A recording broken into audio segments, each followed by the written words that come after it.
이번 주에 발제 맡은 김태환이라고 하고요. 제가 오늘 준비한 논문은 이제 Deep Learning Based Model for Defect Detection in Laser Powder Bed Fusion Using In Situ Thermographic Monitoring이라고 해서 이제 제가 관심 있는 연구랑 관련 있는 논문을 가져왔습니다. 그래서 이제 발표 순서는 이렇게 되고요. 이제 간단하게 저번 발표하고서 좀 시간이 지나기도 했고, 제가 공부하는 분야가 좀 마이너하기도 해서, 이제 한 번 더 이제 제가 하고 있는 거 배경을 간단하게 설명하고 넘어가겠습니다. 그래서 첫 번째로는 이제 저번에도 말씀드렸다시피 제가 이제 금속 3D 프린터에 대해서 좀 연구를 하고 있는데, 이 금속 3D 프린터가 이제 다양한 분야에 쓰이려고 많은 연구가 진행되고 있는데, 아직까지는 그렇게 막 성능이 좋지도 않고, 이게 물성이라고 하는 이제 재료적인 특성이 충분히 확보가 안 돼서 상용화되긴 어려운 현실이고요. 그래서 그 간단하게 이제 요 영상으로 저번에 보여드렸던 것 같은데, 지금 제가 연구에서 사용하고 있는 프린터가 이렇게 금속 파우더를 깔고 이제 레이저를 쏴서 이제 금속을 녹여가지고 이제 한 층 한 층 쌓아 올린다라고 보시면 될 것 같은데, 이제 이런 식으로 프린팅이 진행되고요. 그래서 이제 연구를 하는 이유는 이제 이런 프린팅 과정 중에서 이제 다양한 결함들이 발생을 하고, 이제 예를 들면은 이렇게 휘어지는 월페이지나 이제 부셔지는 그 갈라져 가지고 부셔지는 크랙, 그리고 마찬가지로 이제 베이스 플레이트라고 하는 기반이 되는 판이 있는데,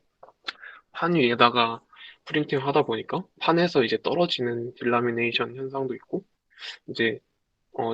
재료 자체를 금속을 쓰다 보니까 그 비용이 많이 들고 시간도 많이 걸린다는 그런 단점들 때문에 이러한 단점들을 좀 극복하고자 많은 연구가 진행되고 있고요. 그래서 이제 제가 하려고 하는 연구가 이제 프로세스 모니터링에 관련이 되어 있어서, 이제 보통은 이제 제조공법에서는 그 트라이얼 앤 에러 메소드라고 해가지고 그냥 무작위로 많이 뽑아보고 이제 그 상태를 품질을 검수를 한 다음에 품질이 좋지 않으면 어떤 변수들을 바꿔가지고 이제 다시 출력을 해서 그게 괜찮은 품질을 얻을 때까지 사용하는 방식을 사용하고 있는데, 이러한 방식이 시간적으로도 그렇고 비용적으로도 큰 손해이기 때문에 이제 요 리서치 필드에서는 이제 뭐 시뮬레이션이라든지 AI를 좀 접목해서 이러한 단점을 극복하려고 많은 노력을 하고 있고요. 그래서 오늘 가져온 논문에서는 이제 어노멀리 디텍션 또는 디펙트 디텍션이라고 하는 이제 이상 탐지 모델에 대해서 나오는데, 거기서는 이제 여기 나오는 결함들을 사용하진 않지만 이제 금속 적층 제조 과정 중에서 발생하는 어, 되게 많이 발생하는 결함들을 일단은 예시로 가져왔는데, 이제 파트 페일러라고 하면은 이제 프린팅 도중에 이제 이렇게 출력 중인 부품이 부셔지는 현상이나, 이제 이렇게 보면은 잠시만요. 만약에 이렇게 베드가 있으면은 이제 요 파우더를 깔아주는 그 리코터라는 게 있는데, 요 리코터가 지나가면서 여기 있는 파트랑 부딪히면 이제 그런 요런 파트 페일러나 이제 이런 파편 같은 게 생기게 되고요. 이제 파우더가 좀 불안정하게 깔리는 거를 인컴플리트 스프레딩이라고 하고, 이제 파트랑 요 리코터랑 부딪히면서 이제 리코터가 층이 생기게 되기도 하고, 이제 요 리코터 자체가 손상이 가면은 요런 스트리킹이라고 해가지고 뭐 줄무늬 같은 뭐 그런 게 나타난다고 하는데, 저는 실제로 본 적은 없는 것 같고, 어쨌든 요게 이제 파트랑 리코터랑 부딪혀서 이제 그 파우더가 층이 생기는 현상이라고 합니다. 그러고 이제 스패터라는 게 있는데, 요거 같은 경우에는 레이저가 이제 파우더를 녹였을 때 파우더가 이렇게 막 이런 식으로 막 튀어 다니는데, 이 튀는 현상을 이제 이렇게 스패터라고 부르고, 요거 같은 경우에는 이제 광학 현미경으로 출력된 그런 시편들을 관측했을 때 발견할 수 있는 결함들인데, 굳이 설명은 안 해도 될 것 같아서 넘어가도록 하겠습니다.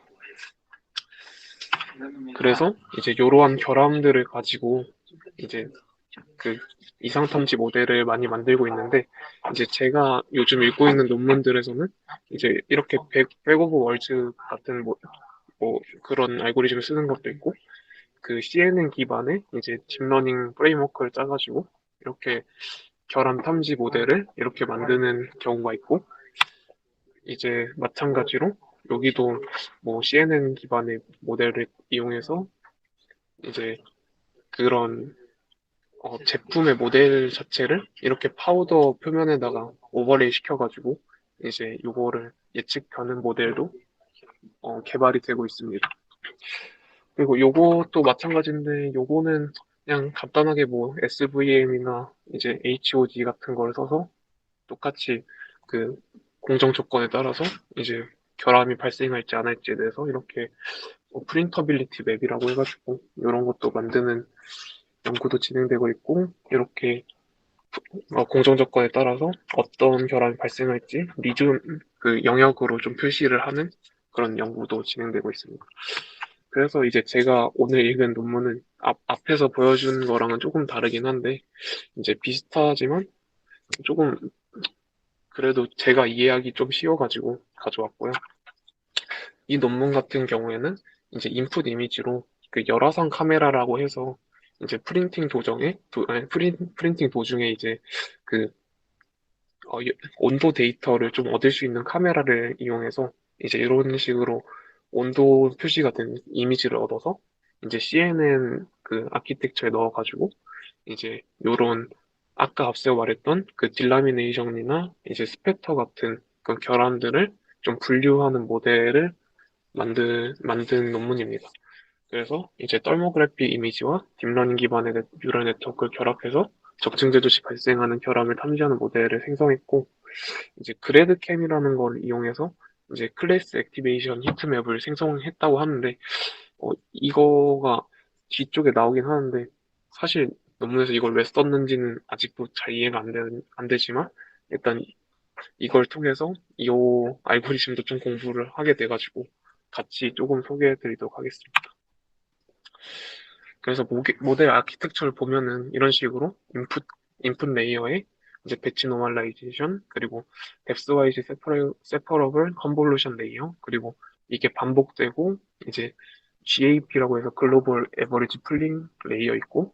드랍아웃이랑 소프트맥스를 마지막에 취해서 이렇게 진행이 되는데, 우선은 제가 CNN부터 공부를 해야 돼서 CNN도 가져오긴 했습니다. 그래서 CNN 같은 경우에는 어, 이제 이미지나 어떤 인풋 데이터로부터 좀 중요한 정보를 뽑아내는 알고리즘으로 저는 공부를 했고, 이제 그래서 대략적으로 그림으로 표현했을 때, 요런 프린팅 레이어가 있을 때, 이제 요런 중요한 피처들을 조금 크게 확대해가지고, 이제 원하는 뭐 결함이라든지 그런 특징들을 좀 추출해낼 수 있는 그런 알고리즘을 이해했고, 그래서 요런 컨볼루션 레이어랑 풀링 레이어를 이용해가지고 이제 그런 식으로 이제 정보를 뽑아내고, 그래서 컴퓨터 비전 분야에서 오브젝트 디텍션을 위해서 많이 사용된다고 알고 있습니다. 그리고 논문에서 이제 앞에 봤던 여기서 나오는 뎁스와이즈 세퍼러블 컨볼루션 레이어가 사실은 인셉션 모듈이라는 그런 어, 딥러닝 모델이라고 하는데, 죄송합니다. 이거를 좀 이 논문을 찾아서 읽어봤는데, 인셉션 모듈이라는 것 자체가 이제 CNN 모델은 깊어질수록 성능이 향상되지만 이제 깊어질수록 그 계산해야 될 이제 파라미터가 많아지면서 그 과적합될 확률도 높아지고, 그래가지고 이러한 파라미터 수를 줄이면서 동시에 좋은 성능도 확보하기 위해서 이런 식으로 원 바이 원 컨버전 레이어를 통해서 이제 인풋 데이터의 차원을 좀 축소를 시키고, 이제 그 다음에 3 바이 3 컨버전 레이어를 통해서 뭐 피처를 뽑아내고 요런 거를 여러 개 해서 이거를 컨캐트네이션 해가지고 이제 어 모델이 좀 스팔스하면서 덴스한 특징도 가질 수 있게 약간 해주는 그런 뭐 그런 아키텍처로 저는 이해를 했습니다. 그래서 이제 잠시만요. 그래서 요거를 이제 논문에서는 그 딥러닝 프레임워크로 이용을 했고, 그 다음으로 이제 배치 노멀라이제이션 레이어가 나오는데, 이제 노멀라이제이션 같은 경우에는 보통 이제 데이터 학습을 할 때 학습 속도를 높이거나, 이제 여기 같은 로컬 미니멈의 옵, 그, 뭐라 해야 지 학습 과정에서 로컬 옵티멈에 빠지는 그런 현상을 좀 방지하고자 이제 노멀라이제이션을 사용하는데, 이제 배치 노멀라이제이션 같은 경우에는 이거를 좀 더 확장해가지고 컨볼루션 레이어랑 풀링 레이어 사이에 요거를 배치함으로써 이제 배치마다 좀 그 평균이랑 표준 편차 그리고 분산을 계산해서 노멀라이제이션 진행해가지고 그 입력되는 데이터가 좀 정규 분포 같은 그런 일정한 그 분포 내에 좀 있게 배치를 해가지고 이제 조금 더 이제 뭐 그레디언트 베니싱이나 익스플로딩 같은 그런 문제를 좀 막는데 사용된다고 합니다. 그래서 이거를 통해서 빠른 학습 속도와 가중치 초기화에 대한 민감도가 감소시킬 수 있고, 그리고 모델의 일반화 등의 효과를 얻을 수 있다고 합니다. 그래서 모델을 다시 보면은 이제 여기 이 논문에서는 그 4,300개 정도의 그 RGB 이미지 데이터를 얻어서 이제 컨볼루션 레이어에 넣고 그거를 배치 노멀라이제이션 시킨 다음에 이제 인셉션 모듈 레이어에 넣고 다시 배치 노멀라이제이션 시키고 또 반복해가지고 마지막에 그 갭 레이어에 넣은 다음에 드랍아웃이랑 소프트맥스를 취한다고 되어 있습니다. 근데 이제 요거를 까고 보니까 이제 인셉션 모듈 레이어에서 제가 관련 논문을 읽었을 때는 이제 차원을 그냥 그대로 가져가기 위해서 패딩을 쓰는 걸로 알고 있는데 이제 요 논문에 보니까 이제 차원이 이제 112, 112, 32에서 110 곱하기 110 곱하기 64로 줄고 54 곱하기 54 곱하기 16을 주는 걸 봤을 때 요 사이에서 패딩을 좀 안 쓴 것 같더라고요. 그래서 패딩을 안 썼고 이제 요거를 보면은 이제 절반으로 주는 걸 볼 수가 있어서 요 사이에 2x2 풀링 레이어가 좀 빠져 있는 것 같았는데 논문에서는 대략적으로 표시만 해주고 이제 구체적인 그 아키텍처에 대한 설명은 없어가지고 제가 일단 임의로 이렇게 만들었고요. 그리고 마지막으로 보면은 이제 GAP 레이어를 통해서 그 마지막 컨볼루션 레이어에서 나온 이제 그 레이어를 이제 글로벌 에버리지 풀링을 해가지고 채널 수를 줄여서 이제 그걸 통해서 그래드 캠을 진행한다고 하는데, 그 전에 이제 그래드 캠 나오기 전에 요 위에 아키텍처를 통해서 만들어진 모델로 이제 앞서 말했던 딜라미네이션이나 스패터 같은 결함을 탐지하는 그런 인퍼런스라고 해야 되나? 어쨌든 그런 거를 수행했을 때 이제 K폴드 크로스 밸리데이션 기법을 사용했고 이제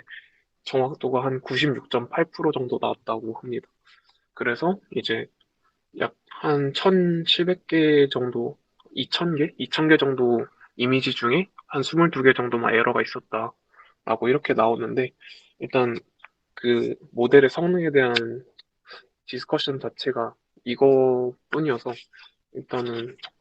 여기서 넘어가고, 이제 그 다음에 아까 그 여기서 보면 갭 레이어가 있는데, 제가 처음에 갭도 잘 몰라가지고 갭도 찾아봤는데 이제 갭이라는 것 자체가 이제 풀리 커넥티드 레이어는 이제 앞에 있는 이제 딥해진 컨볼루션 레이어 자체를 플래튼하는 방식으로 나오기 때문에 차원이 굉장히 많은 거, 그러니까 벡터긴 하지만 이제 데이터 수가 너무 많아가지고 그거를 통해서 이제 이미지 내에서 어떤 영역이 중요하게 여겨지는지 그거를 알기가 어렵다고 합니다. 그래서 갭이라는 걸 사용하고 갭을 통해서 이제 마지막 컨버전 레이어에 있는 차원을 좀 축소를 시킨 다음에 이제 그거를 축소를 시키는데 이제 여기서 예시를 보면은 이렇게 4개의 채널이 있을 때 각각의 채널에 그 평균 값을 내가지고 그 값을 좀 웨이트로 사용을 한다고 일단 나와 있더라고요. 그래서 요거를 이용한 게 캠이라고 해서 클래스 액티베이션 맵인데, 이제 일반적인 CNN 모델은 이제 마지막 피처 맵을 플래튼해서 1차원 앞에서 말한 것처럼 1차원 벡터로 만든 뒤에 이제 풀리 커넥티드 레이어에 통과시켜서 소프트맥스를 구하고 클래시피케이션을 진행하는데, 그래서 이제 클래시피케이션 결과는 성능은 알 수 있지만 그 결과를 이미지에 어떤 피처가 기준이 되는지는 알기가 어려운 그런 단점이 있어서 이제 캠 레이어랑 요 기법을 이용해서 만든 캠을 통해서 이제 앞에 봤던 것처럼 각 채널의 평균 값으로 풀링을 진행하고 이 평균 값을 이제 풀리 커넥티드 레이어의 그 가중치로 지정을 해가지고 이제 그거를 통해서 뭐 이런 식으로 가중치랑 이제 피처 맵을 곱해서 이렇게 픽셀 와이즈 썸이라고 하나? 어쨌든 이렇게 쭉 더해가지고 이렇게 클래스 액티베이션 맵을 만든다고 합니다. 그래서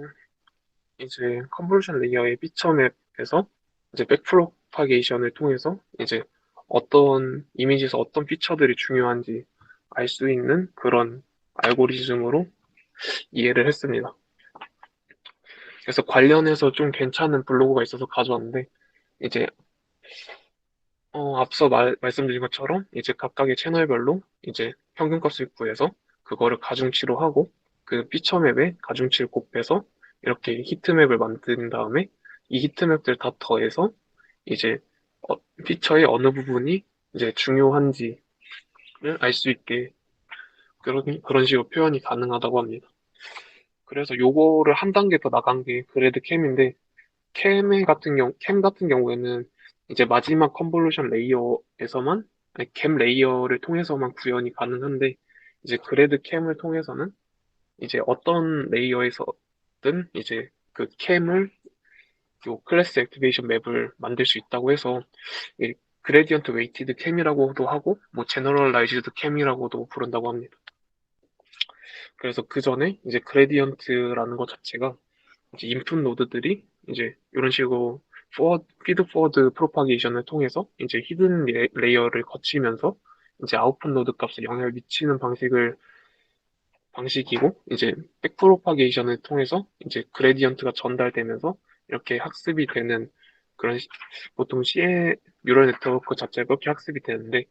이제 이런 그레디언트가 이제 어떤 클래스 C에 대해서 좀 어떤 영향을 미치는지를 자체를 이제 그거를 이용해가지고 그 이런 식으로 캠을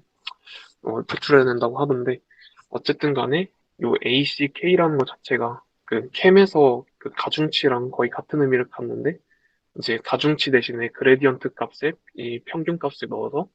이제 똑같이 히트맵을 생성을 하고 이제 그거를 통해서 이렇게 그 히트맵을 쭉 더한 다음에 렐루를 취해서 이제 양수값을 제외한 모든 값을 날리면 이제 이런 식으로 그 이미지에서 어떤 영역이 중요한지를 이제 알 수 있다고 합니다.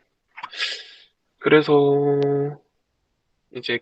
앞서 말씀드린 것처럼 이제 피처들 중에서 중요한 것들만 골라내는 과정을 거치고 이제 캠과 달리 이제 풀리 커넥티드 레이어가 없어도 되고 어느 레이어를 선택해도 이제 요런 그래드 캠 자체를 구할 수가 있어서 훨씬 효과적인 방법이라고 합니다. 그래서 논문에서는 이렇게 간단하게 예시만 나타났는데, 이제 떨모그래픽 이미지 자체를 넣어주고 그거를 이제 학습한 모델에서 그래드 캠을 구했을 때 이런 식으로 이 부분에서 결함이 발생한다라고 이렇게 표시만 하고 논문이 끝나긴 했는데, 어쨌든 간에 이제 신경환 모델로 분류한 이제 클래스 액티베이션 히트맵을 이제 이런 식으로 분류를 할 수 있는 그래드 캠 히트맵으로 나타낼 수 있다라는 걸 그냥 보여주고 싶었던 것 같습니다. 그래서 좀 정리를 하면은 이제 공정 모니터링 자체가 이제 트라이얼 앤 에러 방식으로 진행하면은 일정한 품질을 얻기도 어렵고 이제 시간과 비용이 많이 들기 때문에 이런 인시추나 이제 리얼타임 프로세스 모니터링이 좀 필수적으로 필요하다. 그러나 이제 현재는 이제 그래서 그래서 현재 이제 많은 연구자들이 공정 조건에 따라서 적증되던 시편의 품질이나 이제 아까 광학 현미경을 찍는 용용풀 같은 형상 데이터를 활용해서 이런 디펙트 디텍션을 하는 딥러닝 아키텍처에 대한 연구를 진행하고 있고, 지금 정리한 논문에서는 인셉션 모듈을 활용해서 CNN 아키텍처를 활용하고, 그리고 디펙트 디텍션 모델을 그걸 통해서 구축을 했고, 그래드 캠을 통해서 그 탐지한 디펙트의 클래스 액티베이션 히트맵을 생성했고, 그리고 이 논문에서 한 가지 자기네들이 장점이라 말했던 것 중에 하나가 이제 이미지 데이터를 전처리 없이 그냥 넣어서 요런 성능을 얻어서 되게 좋다. 이제 근데 하지만 이제 어, 재료 자체를 하나만 사용했고 이제 분류를 했던 결함이 딱 두 가지뿐이어서, 원래는 앞서 인트로덕션에서 말했던 것처럼 결함들이 다양한데 그거를 제외하고 두 가지만 넣었기 때문에 이제 두 개만 봐서 성능이 좋을 수도 있다는 생각이 좀 들어가지고, 논문에서도 이제 요런 다양한 결함들이 학습과 평가에 사용되지 않았다는 거를 좀 한계점으로 지적하면서 논문이 마무리되었습니다. 네, 일단은 발표는 여기까지고요. 어, 네, 들어주셔서 감사합니다.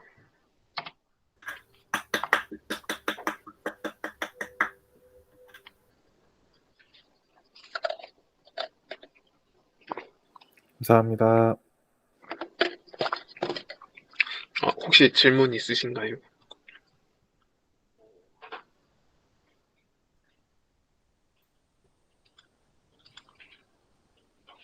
고생하셨습니다.